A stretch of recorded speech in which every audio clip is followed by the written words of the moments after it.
guys, this is Faraz Ahmed, and in this video I am going to tell you that how you can prepare for the MRCP part 1. This is a complete guideline that I am going to give you.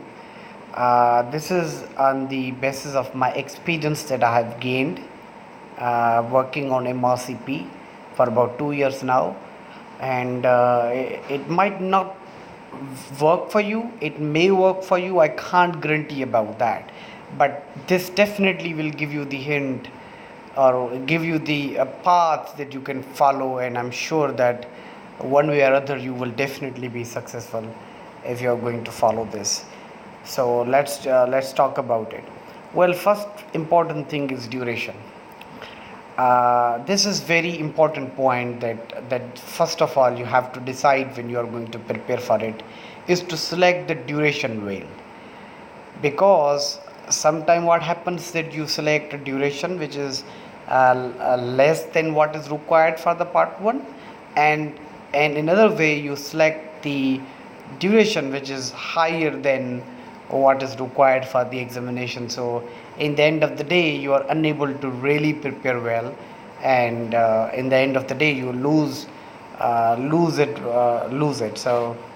So this is important that you set the duration well. Now that's why I said, if you are non-trainee, if you are say just finish your MBBS, or you are not working in any hospital currently, or you are just doing an internship, then I would be saying that at least it should be about 4.5 month duration that you should keep, and during that period you have to read about 6 hours per day for the first 3 months, and then you can read about 9 hours in your last 1.5 month, because in this period you have a lot of time to prepare because you do not have other things to do. And if you're trainee, if you're working in hospital, if you're resident of your country's hospital, then you should be keeping about 6 months, because of course you will get disturbed by the rotations and wards and duties. So what happens that you are unable to give enough time to your study. So I recommended you that you should select a six month, not less than that. If you do that, then I think there is a chance that you get fail in part 1 examination. So during the 6 month I would be saying that you should be giving at least 4 hours daily, and in the last 2 months you should increase it to 5 hours daily, and last month you should be giving about 6 months daily as well. The next important thing is sources. What sources you should be using? For the theory books we have the two important sources, that is Notes and Khalid. These are the two important theory books for you.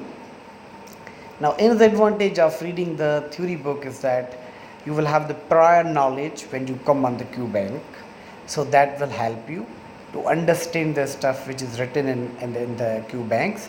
And second is that these Q banks are actually the copy paste of your Q banks. So what will happen that once you read them, and when you come on the Q banks, means you are reading the Q banks for the second or third time maybe. So you, in the end of the day, you might not need a second repeat that you call. So this will help you in that sense. Notes is a great book since it has all the Q banks annotated into it. So that's a great book, but it's a very lengthy book. You cannot read entire book in the time that has been assigned to you. So hence I suggest you, if you are unable to do an entire book, then at least you should be doing the following chapters. One is clinical science, the pharmacology, the nephrology, and the cardiology, and the GIT as well. The rest you can do from the college, since college is not that much big as Notes. What about Q banks? For the Q banks you have 3 important Q banks: the past medicine, past test, and on examination. Of this which I'm talking about is the most important book for your exam.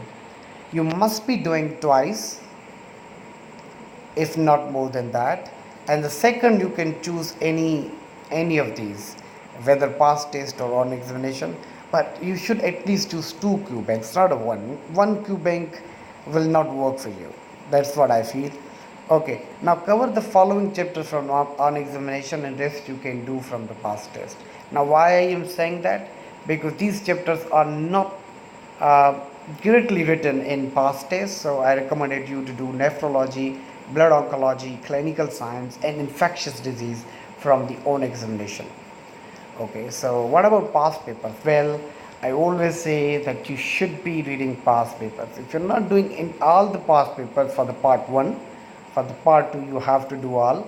So if you're unable to do all the past paper in part 1, at least you should be doing 10 to 12 recent past papers and aided with the recalls.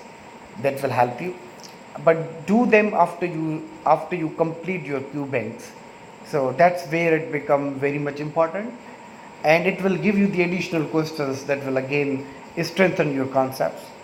What about sample paper? I think you should be doing a sample paper, and you should be doing them 10 days before your exam. Why? Because when you make a mistakes into sample paper, then you can come back to it and you can solve those weaknesses during the 10 days. If you do them within 5 days, you will not be able to come back to them and correct those, because simple papers are actually the questions which are exactly what you can gauge in the real exam. So that's why sample papers are very important to be read. Okay, what should I not be doing? You should not escape past papers. You should not leave the sample for the last 5 days. Should not read lengthy books. Should read the theory books.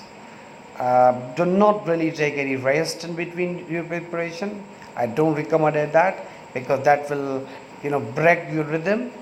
Do not use Facebook hour, because that will definitely takes a lot of time out of your day, so you should not be doing it. And I would say that I will say you that you should be taking a participation in WhatsApp discussions. Okay, what about the Q banks? Many students ask me, should I be using the soft copy of it, or you should be subscribing the Q banks? Well, I would say you should not subscribe it, because if you subscribe it, what happens that it will consume a lot of your time. You may not be able to solve about 100 questions or 90 questions, or maybe 60 questions per day if you're doing online stuff, because you have to do you need laptops, and then you need charging and everything.